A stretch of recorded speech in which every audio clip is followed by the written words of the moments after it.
नमस्कार, म छु रोशन खड्का। तपाईँ हेर्दै हुनुहुन्छ स्पोर्ट्स केराबारी। अहिले हामी उपस्थित छौँ मोरङको केराबारी गाउँपालिका 8मा रहेको जङ्गल क्षेत्रको एउटा सानो खेल मैदानमा। हेर्नुहोस्, सुविधा धेरै छैन, मैदान पनि सामान्य छ। तर यहाँ देखिएको जोश र उत्साह भने साँच्चीकै प्रेरणादायी छ।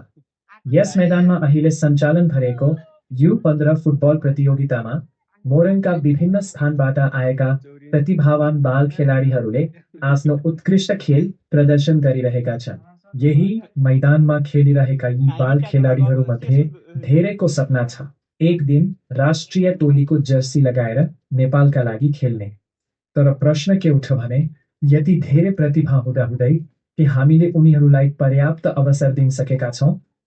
यदि केराबारी गाउँपालिकाले यस्ता खेलाडीहरूका लागि नियमित प्रशिक्षण, व्यवस्थित फुटबल एकेडेमी, स्तरीय खेल मैदान र निरन्तर प्रतियोगिताको वातावरण तयार गर्न सके, भविष्यमा यही केराबारीबाट राष्ट्रिय तथा अन्तर्राष्ट्रिय स्तरका खेलाडी जन्मन सक्ने सम्भावना निकै बलियो छ।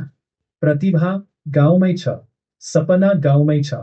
अब आवश्यक छ सही अवसर, सही योजना र स्थानीय सरकारको साथ। सानो मैदानबाट सुरु भएको यो यात्रा भोलि नेपालको फुटबलको ठूलो कथा बन्न सक्छ। धन्यवाद।